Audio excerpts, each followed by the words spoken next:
Hello, welcome to Back to Coding.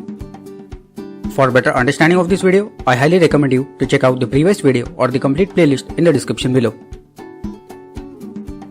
Today we'll be talking about upgrading our database with onUpgrade method.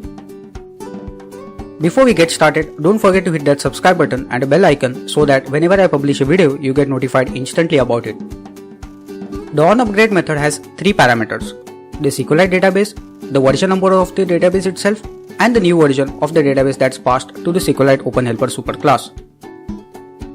Remember, to upgrade the database, the new version must be higher than the old version.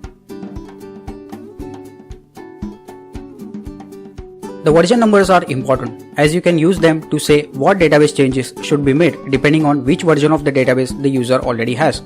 As an example, suppose you needed to run code when the database is currently at version 1. Your code would look like this. This code will only run if the user's database is at version 1. You can also use the version numbers to apply successive updates like this. This code will only run if the user's database is at version 1.